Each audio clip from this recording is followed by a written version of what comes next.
Audio Jungle. Wabarakatuh. Alhamdulillah, wassalatu wassalamu ala rasulillah Muhammad ibn Abdillah wa ala alihi wa sahbihi wa man walah. Subhanaka la ilma lana illa ma 'allamtana innaka antal alimul hakim. Rabbi shrah li sadri wa yassir li amri wahlul 'uqdatan min lisani yafqahu qawli, amma ba'du. Alhamdulillah, sama-sama kita sayangi keluarga besar dari almarhum Haji Abdul Samad Sulaiman bin Haji Basirun, juga almarhumah Hajah Nur Hayati binti Haji Anangdullah, anak-anak, mantu, cucu, semoga semuanya selalu berada dalam limpahan rahmat ridha Allah Subhanahu wa taala. Dipanjangkan umurnya, disehatkan badannya, dimudahkan urusannya, dimurahkan rizkinya, dikabulkan hajatnya, semakin dicinta Allah Subhanahu wa taala dan Rasulnya insyaallah. Para ustadzah kita tercinta, Ustadzah Budur Ba'bud, Ustadzah Khadijah Asgaf, Umi kita Umi Ida Al-Haddar, serta para syarifah, para ustadzah dan semua yang hadir di majelis ini, baik ibu-ibu, kakak-kakak maupun adik-adik, yang mudah-mudahan semuanya dirahmati dan dicintai Allah, disayangi dan syafaati baginda Nabi besar Muhammad sallallahu alaihi wasallam insyaallah. Amin ya rabbal alamin. Beberapa hari lagi kita sudah bisa memasuki insyaallah bulan suci Ramadan. Ya, tinggal hitungan yang sangat sedikit.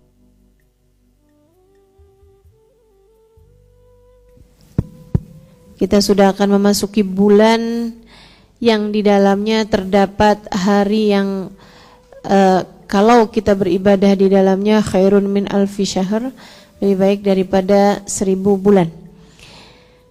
Bulan yang paling mulia, yang katanya Imam Al-Haddad alaihi ridwanullah, anggaplah 11 bulan buat kamu, 1 bulan Ramadan ini buat Allah Subhanahu wa taala. Anggaplah 11 bulan.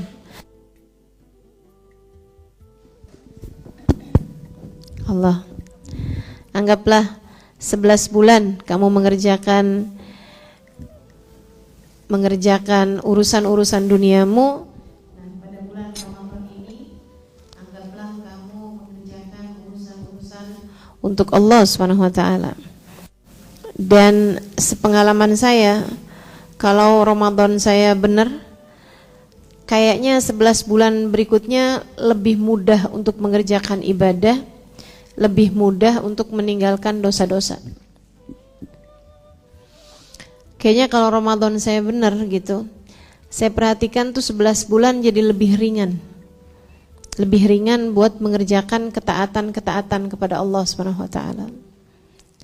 Dan juga lebih ringan untuk meninggalkan kemaksiatan dan lebih mudah untuk mengontrol emosi. Tapi kalau Ramadannya berantakan, itu 11 bulan berikutnya juga kayak jadi berat ngerjain taat, jadi susah buat mengendalikan emosi, jadi lebih ringan untuk mengerjakan dosa-dosa gitu. Sepertinya memang dia menjadi sayyidus syuhur, menjadi pemimpin para bulan. Jadi bulan-bulan nih ikut sama dia gitu, ngekor. Kalau kepalanya ke kanan, kan ekornya bakalan ke kanan juga. Gak mungkin ada ular kepalanya ke kanan tapi ekornya ke kiri kan gitu. Demikian pula dengan bulan suci Ramadan. Ini kepala naganya nih, ini kepala ularnya nih. Mau kemana kamu bawa ular tanggamu yang 11 bulan sesudahnya, itu tergantung dari bagaimana kamu menjalani puasa Ramadanmu itu. Makanya jagain Ramadannya, terjagalah sepanjang tahunnya, insya Allah. Mudah-mudahan Allah sampaikan umur kita sampai ke bulan Ramadan bisa ibadah dengan baik, dikasih sehat badan, sehat pikiran, sehat hati, dikaruniai keluarga yang harmonis, dikaruniai keadaan yang baik-baik, dikaruniai segala sesuatu hal yang memudahkan kita untuk dapat mengerjakan ibadah puasa Ramadan dengan baik insyaallah. Amin ya rabbal alamin.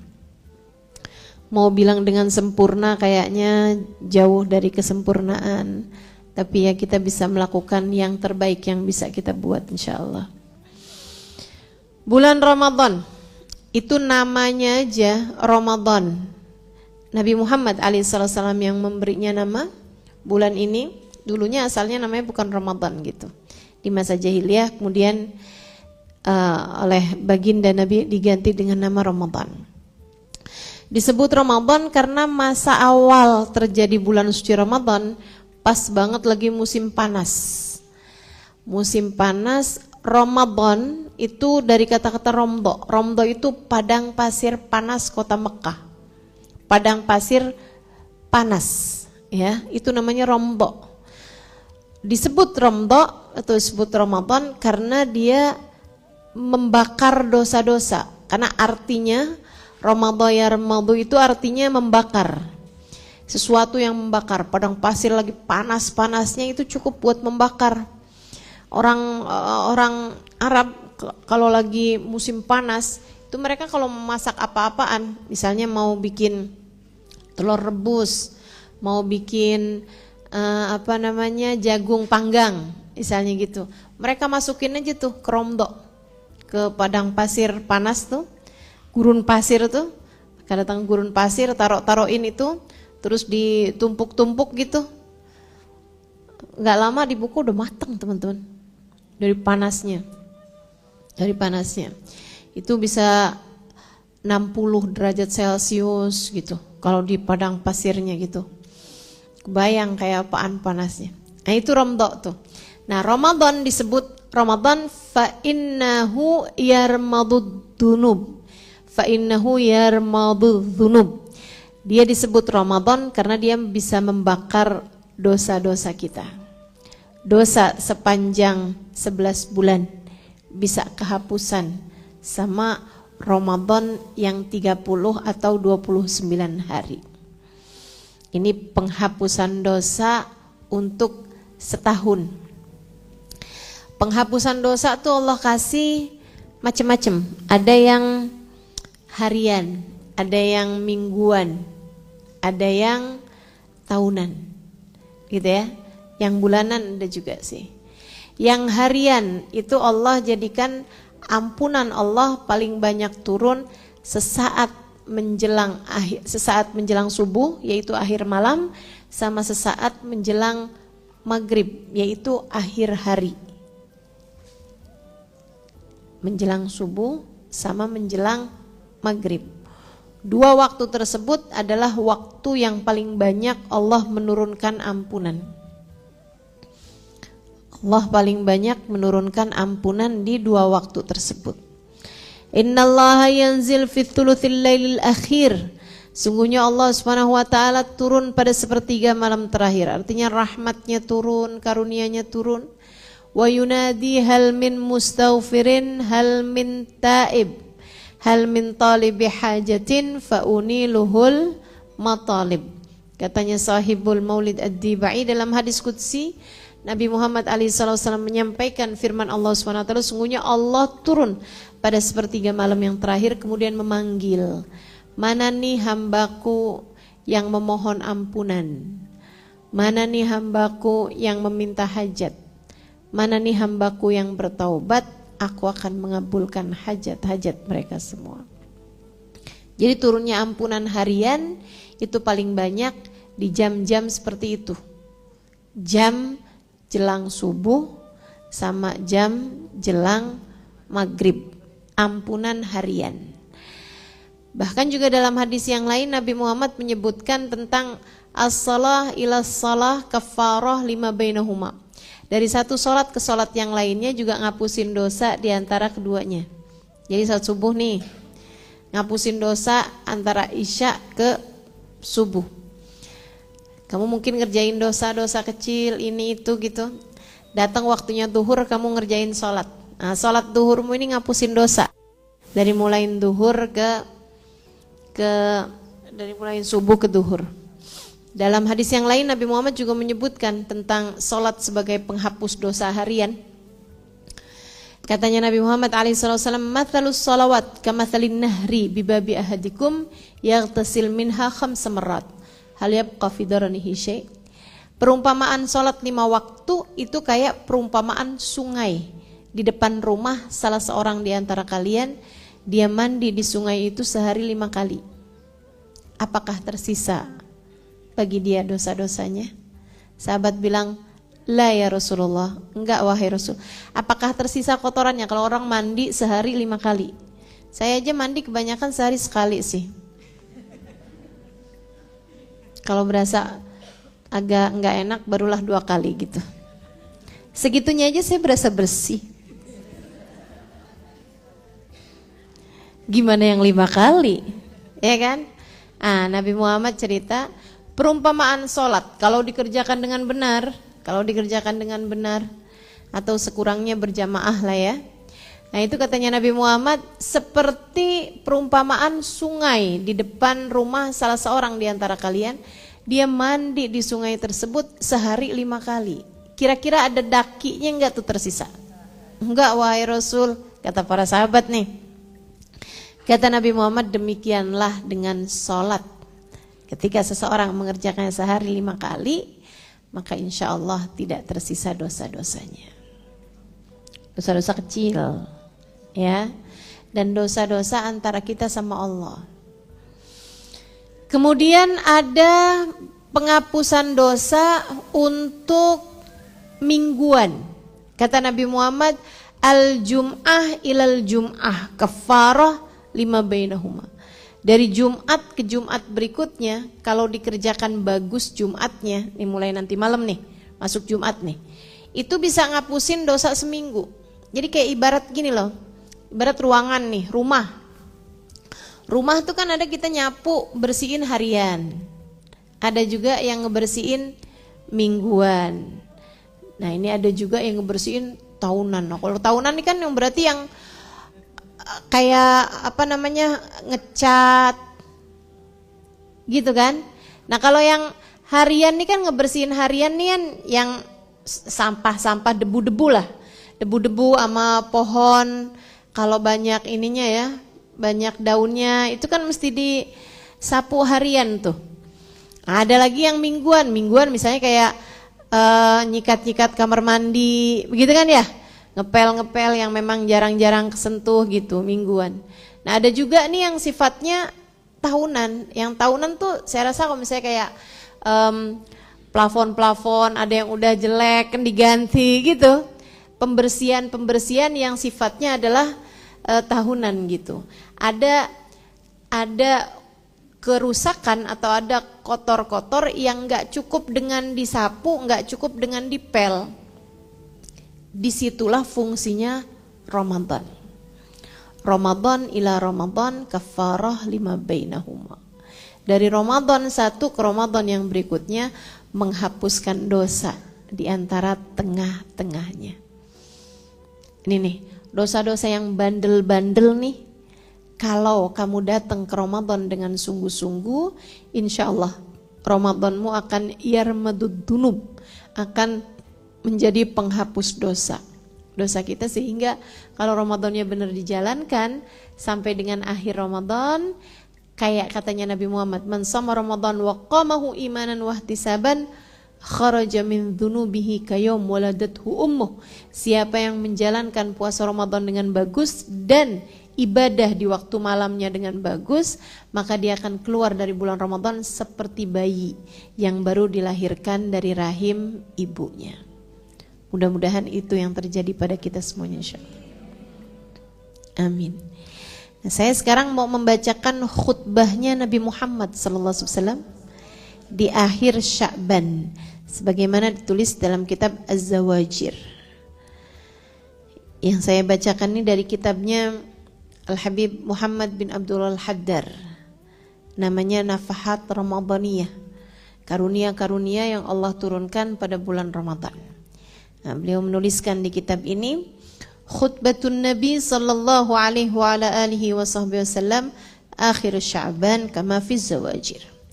Khutbahnya Nabi Muhammad alaihi wasallam di akhir Sya'ban sebagaimana yang dituliskan dalam kitab Az-Zawajir. Qala khatabana Rasulullah sallallahu alaihi wasallam fi akhir yaumin min Sya'ban faqal. Riwayat hadisnya menceritakan bahwasanya Salman Al-Farisi, ya, riwayat hadisnya menceritakan khutbahnya Nabi Muhammad alaihissalam.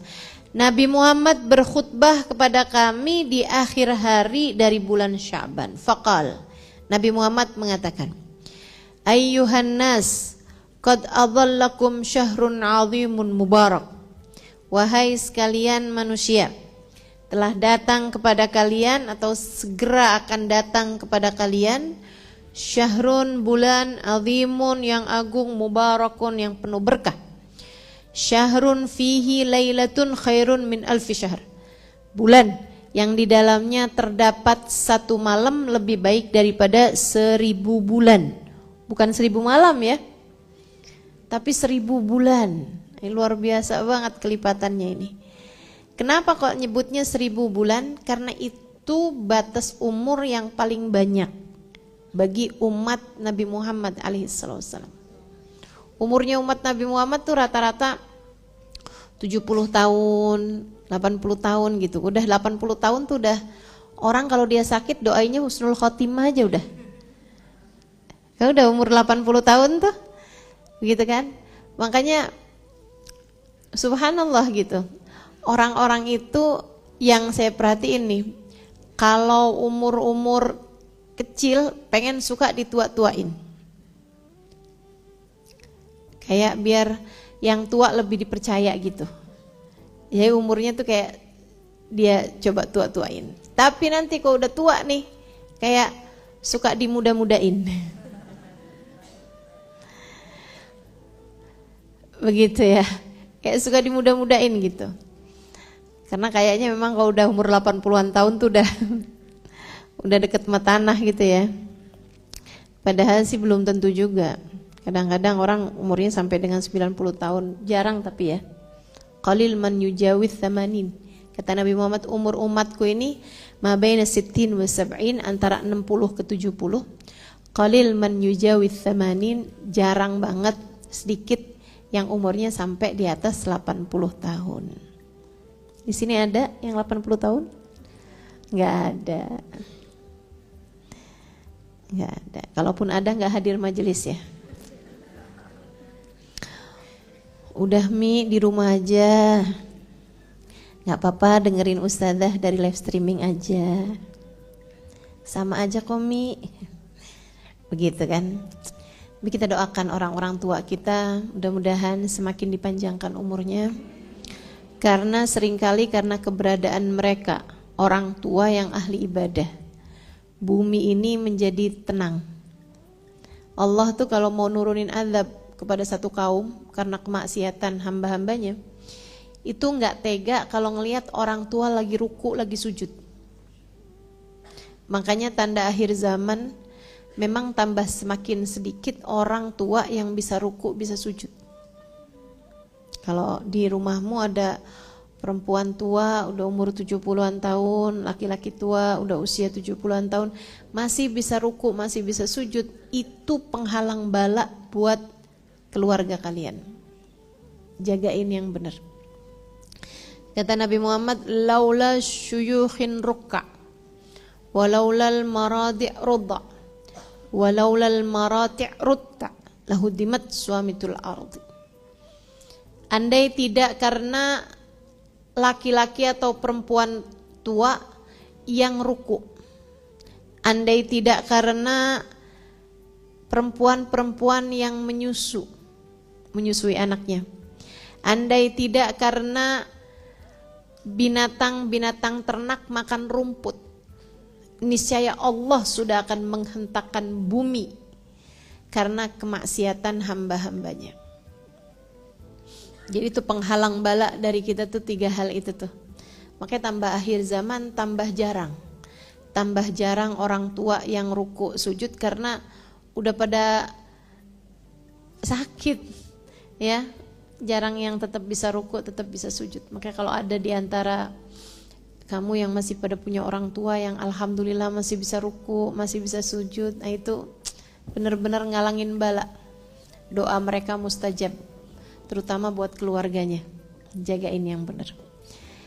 Juga perempuan-perempuan yang menyusui. Nah itu juga akhir zaman nih tambah sedikit nih perempuan yang mau menyusu.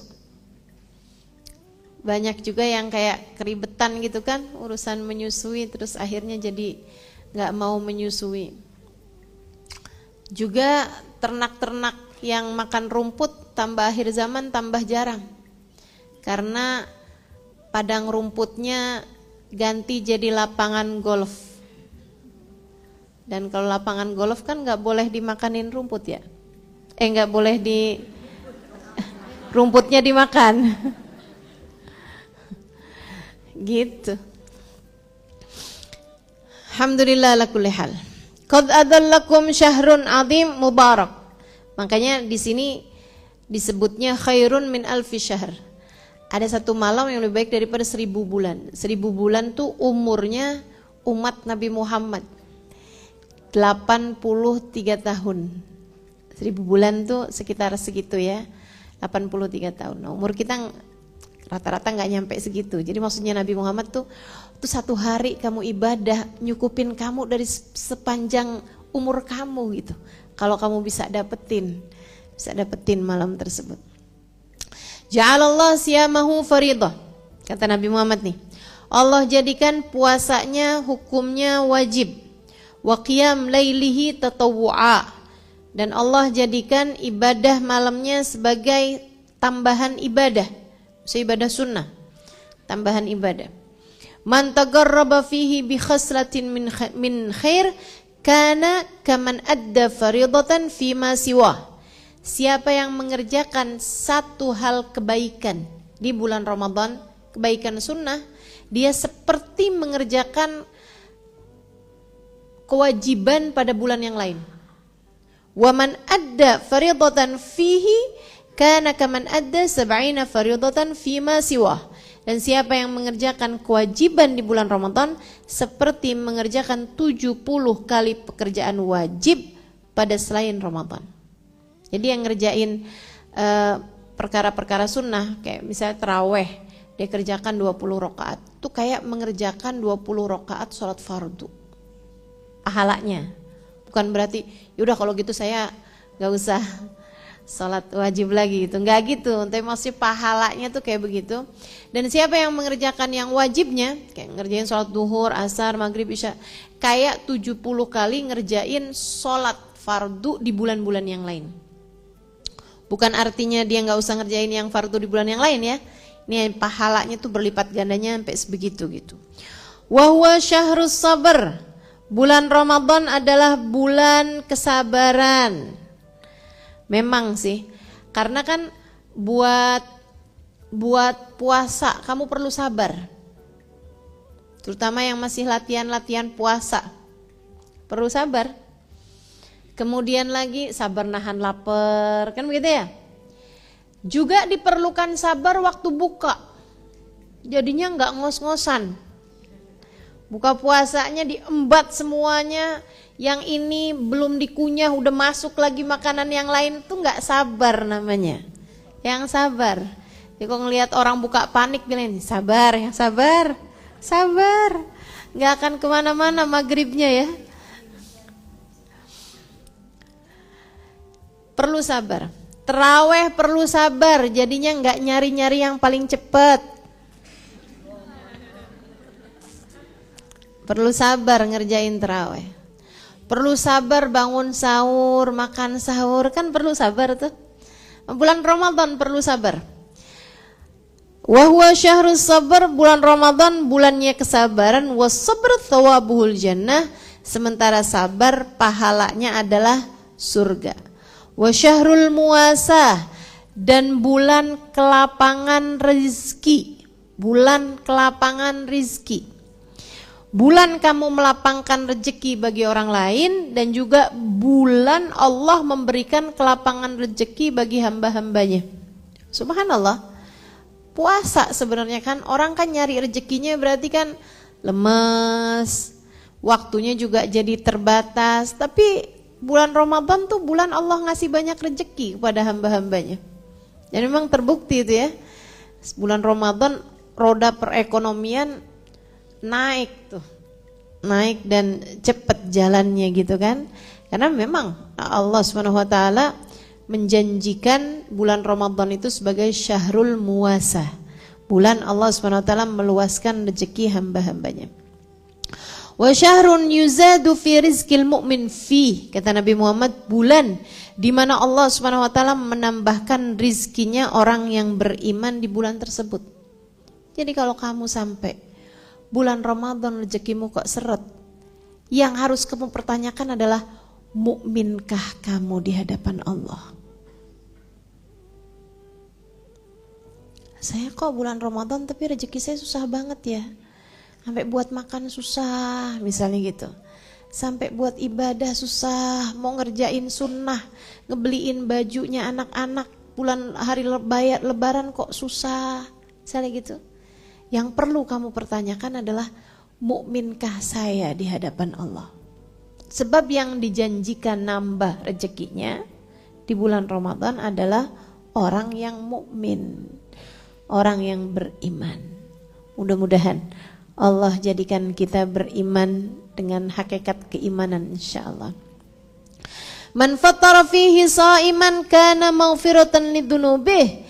Siapa yang memberi bukaan puasa bagi orang yang berpuasa tentu saja, kana maghfiratan lidunubih, jadi pengampunan atas dosa-dosanya, wa itqa raqabatih minan nar, dan jadi pelepasan belenggu dari lehernya dari api neraka.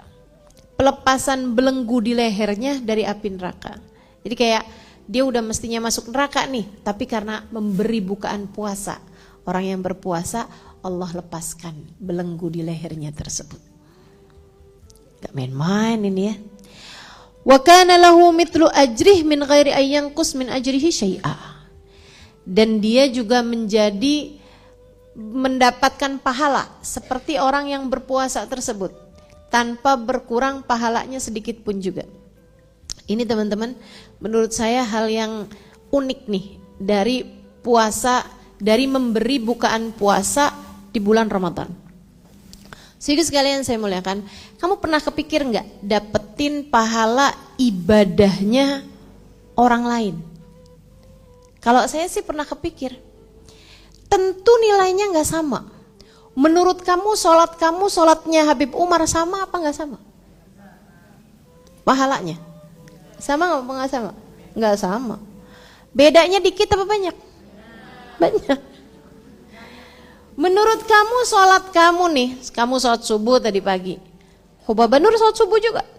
Menurut kamu pahalanya sama apa nggak sama? Bedanya deket apa jauh? Jauh. Kayak baina sama wasumber minyak kayaknya. Bukan baina sama wasumur lagi nih, sumber minyak lebih dalam lagi nih kayaknya. Antara langit ke bumi gitu, jauh banget teman-teman saya sekalian. Allah ngasih tahu bahwa kalau kamu ngasih bukaan puasa seseorang, yarhamukillah, itu kamu bisa dapetin pahala puasanya dia dalam rekening kamu. Keren banget ya. Ini suatu hal yang unik banget sih. Jadi kalau saya ngasih bukaan puasa kepada Habib Umar misalnya gitu, saya ngasih bukaan puasa kepada Habibana Zain bin Smith misalnya gitu, terus itu dimakan sama beliau jadi bukaan puasa beliau, itu pahala puasanya Habib Zain ada di dalam rekening amal ibadah saya. Ini kita ngebayangin aja udah GR nih kita nih, udah seneng banget kita, Masya Allah. Sedikit sekalian juga, misalnya nih ya, ada orang dia ngebeca tapi tetap puasa. Ada orang dia ngeburuh, ngangkut barang di pasar dan dia puasa. Ada orang yang nukang, kerja jadi tukang, panas-panasan. Dia ngebangun rumah untuk mencari suap nasi buat keluarganya, untuk memberi nafkah buat anak-anaknya. Anaknya lagi mondok pesantren, tempatnya Ustadz Budur, misal ya. Saudaraku sekalian yang saya muliakan, ini menurutmu nih, puasanya mereka sama puasanya kamu yang seharian baringan scroll GoFood,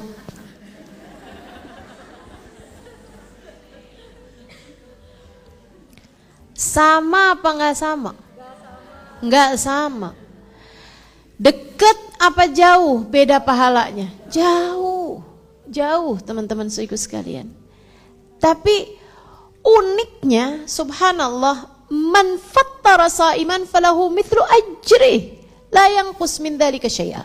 Katanya Nabi Muhammad SAW, siapa yang memberi bukaan puasa orang yang berpuasa, kamu dapat pahalanya dia. Pahalanya dia puasanya itu ada juga dalam catatan amal ibadahmu tanpa berkurang sedikit pun juga. Dia dapat pahala puasa 70 misalnya gitu. Kamu dapat pahala tuh 70 itu. Walaupun puasa kamu sendiri nilainya 10. Misal. Yang kamu kasih 100 orang, kebayang berapa banyak pahala puasa yang kamu dapatkan. Makanya begitu Nabi Muhammad bilang kayak begitu, man fattara sha'iman falahu mithlu ajrih min ghairi an yanqus min ajrihi syai'a. Kata Nabi Muhammad, siapa yang memberi bukaan puasa orang yang berpuasa, dia dapat pahala yang sama dengan orang yang berpuasa tersebut tanpa berkurang sedikit pun juga dari pahalanya. Dianya juga nggak berkurang. Orang yang tadi juga yang memberi bukaan puasa persis sama pahala puasanya dengan orang tersebut. Itu dari Nabi ngomong tuh kayak, wah enak banget ya. Sahabat sampai pada angkat tangan, nanya.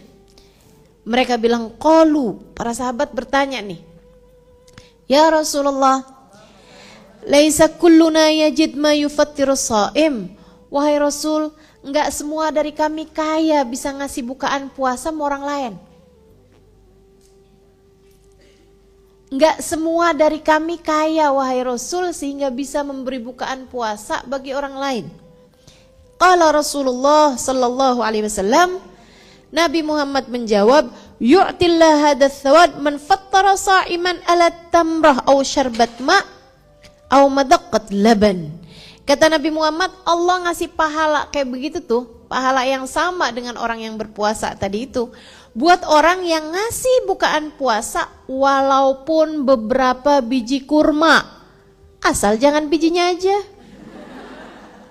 Kata Nabi beberapa biji kurma, ini bijinya doang. Beberapa buah kurma gitu.